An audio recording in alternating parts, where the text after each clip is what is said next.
Good morning, Intenders. Good morning. Welcome and welcome back to Morning Intentions. Today is Tuesday, May 12th. Thank you for joining us today and every day. Annette, thank you for joining me. We're going to get started and jump right into it. I think yesterday was the perfect way to start our week, especially considering what you want to bring up that we didn't necessarily plan on, but it's the perfect addition to living a heart-led life because it's the mindset that we need to have as we live a heart-led life. So this is a little personal, but I'm working on this. So that's why I wanted to bring this to the podcast. I am actively working on this with my personal development. You are? I had no clue. I am. I have been journaling about this. I've been trying to read whatever I can about this.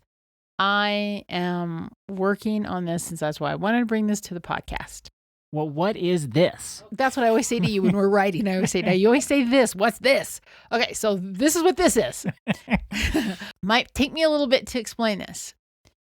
I have had experiences in life that have been completely disappointing. These aren't like I went to the store and somebody was rude and that was a little disappointing. I didn't have my chips that I like. No, I'm not talking about that. I'm talking about investing in relationships for a very long time and it didn't end well. Or trying to accomplish a certain thing and putting my whole heart into it and then it didn't end well. When those things have happened, I feel pretty devastated, actually. And what I have done in the past, and I don't know if there's anyone out there who shares this experience, needs to hear this today, but I would say to myself, what's wrong with me that I can give decades to this and then it turns out like that? Or I can try as hard as I'm trying or I have tried and it turns out like that. I have what the Buddhists would say been in suffering about this. And suffering in the Buddhist lens is we just don't feel good about it. We can go into shame. We can go into hate. We can get down on ourselves. It can include a lot. It's anything that's not peaceful.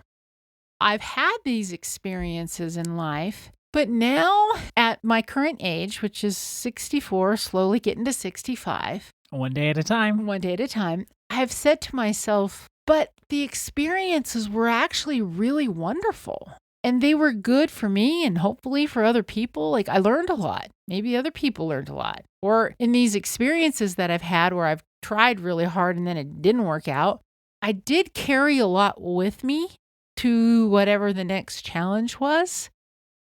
So I'm starting to have a softer view of some of this and say it wasn't all for naught. There were wonderful experiences, wonderful memories. I don't want to just throw it all away. And I don't want to look at myself in such a disparaging way because it didn't turn out the way I wanted it to turn out, the way I had hoped it would turn out. And so I've been really mulling this over, I would say for about a year. But it's just right now. This is what I do. This is my personal development process. Things come in and I recognize it and I kind of look at it and I start hemming and hawing about it a bit inside of myself. It's like, this doesn't feel the way I want it to feel. I want to reach some sort of peace. And then it goes for a while. And then I finally get to this place where I want to bring some understanding in this. And then that's where I'm at with this particular as you said.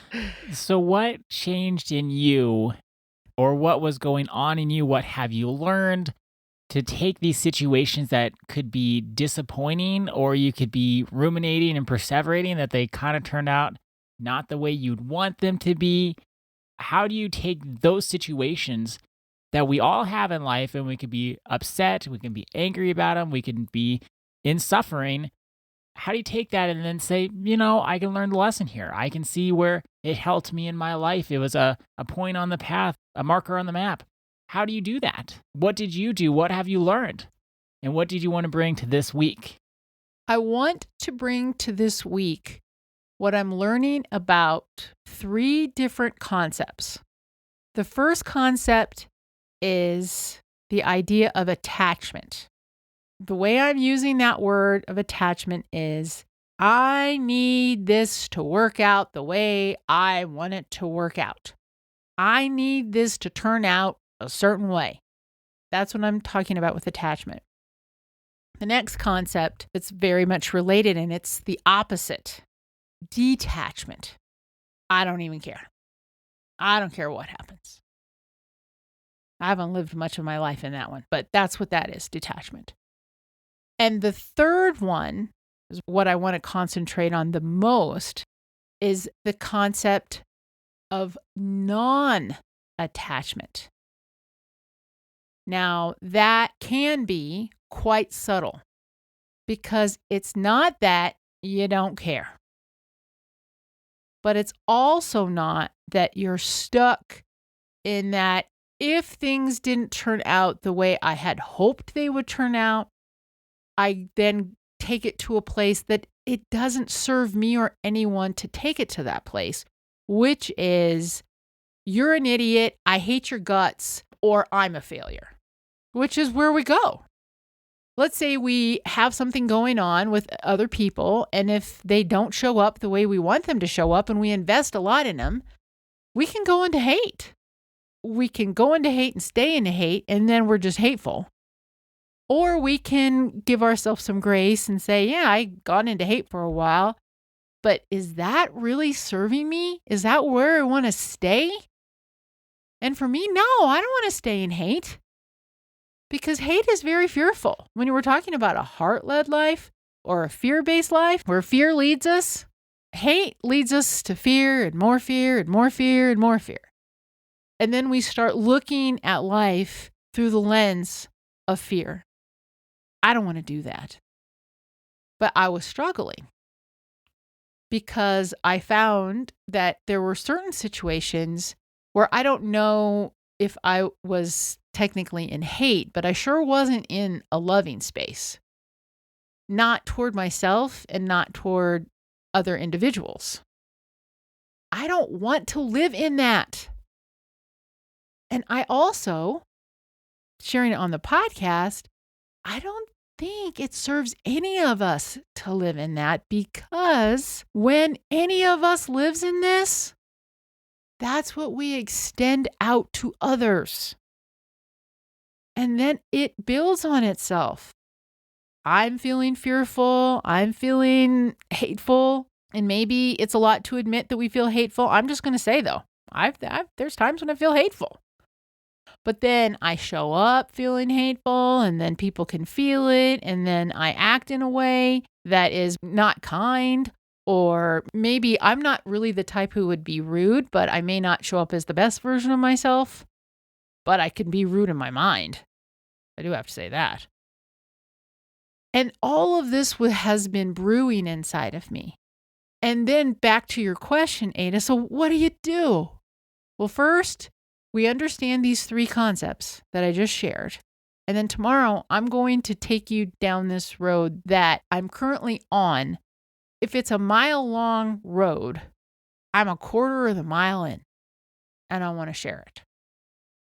I'm glad you're not waiting until you think you've figured it all out because, as Ram Dass says, one of my favorite quotes, we're all walking each other home. Yes. And we're all on this path together. Even though we may be behind the microphones and we work on this all day, every day, we don't want to say we've got it all figured out because we don't. And there's no time like the present. If you're learning something and you think it's helpful, let's share it right now, today, and then we can all help each other out. So I'll share tomorrow. Okay, I can't wait. But for today, our intention is a reflection question. As I go throughout my day, can I recognize when I'm in attachment, detachment, or non-attachment? Can I recognize when I'm in attachment, detachment, or non-attachment? As always, no judgment. There's no shoulds here. Just start recognizing when you're coming from one of those 3 spaces. thank you so much for joining us today. Our day is better because you are part of our day. See you tomorrow. See you then.